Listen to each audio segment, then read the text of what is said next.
One, ఇది tight ఉంటుంది.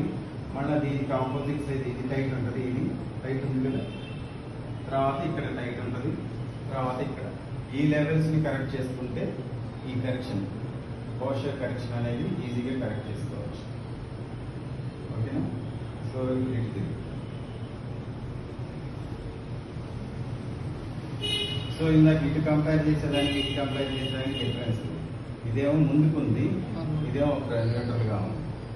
ఇటువైపు రైట్ సైడ్ షోల్డర్ ముందుకి ఉంది, లెఫ్ట్ సైడ్ న్యూట్రల్గా ఉంది.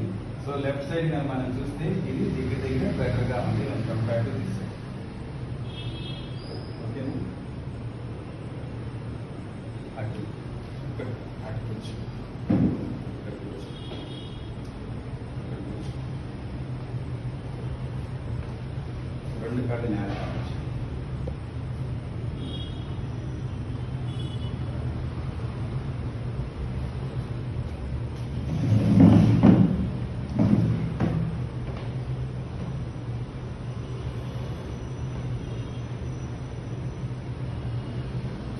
మనం నీ జాయింట్ కనుక యాంటీరైట్ సైడ్ ఉంది కదా, ముందుకి ఇలా తిరిగి సో అందుకని ఇదేమవుతుందంటే ఈ మోకాలు కనుక మనం గట్టిగా ప్రెషర్ ఇచ్చామంటే ఇది ఈజీగా వెనక్కి మూవ్ అవుతుంది.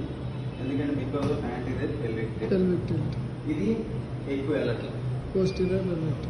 ఇది ఆల్రెడీ పోస్టీరియర్ ఉంది కాబట్టి ఇది ఎక్కువ. సో ఇది వెనక్కి వెళ్తుంది. సో మనం అంతా ఈ యాంటీరియర్ ఉన్నదాన్ని ముందుకున్నదాన్ని వెనక్కి చేసుకుంటే ఇది కరెక్షన్. ఇక్కడ నీస్ దగ్గర మనం ఐడెంటిఫై చేయొచ్చు సార్. ఇక్కడ నీ ముందరకు ఉంటుందా? తోస్తే ఈజీగా. ఓకే సార్ ఒకసారి foot position and arch, see the medial arch and lateral arch. ఇటువైపు ఏమో మీడియల్ ఆర్చ్ లాస్ అయిపోయింది, సపోర్ట్ అంతా ఇటువైపు లేటరల్ ఆర్చ్ మీద ఉంది. ఒకసారి నిలబడి. సో ఇది రైట్ సైడ్ లేటరల్ సైడ్కి ఆర్చ్ ఉంది, left side medial arch loss అవుతుంది. ఆ మీడియల్ ఆర్చ్ లాస్ అవడం మీకు లేటరల్ ఆర్చ్ మీద సపోర్ట్ తీసుకోవడం అనేది గమనించుకోవచ్చు. ఇది యాంటీరైట్ రిలేటెడ్ కాబట్టి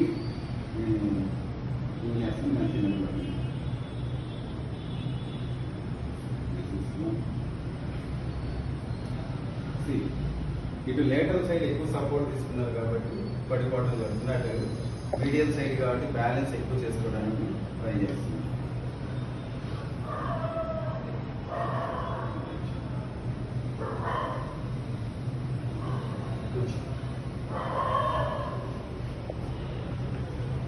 సో కరెక్షన్ అనేది నెక్ నుంచి స్టార్ట్ చేసుకుంటాం. టోటల్ పెల్విస్ కి కరెక్షన్ చేసుకుంటే ఈ పోస్చర్ కరెక్షన్ అనేది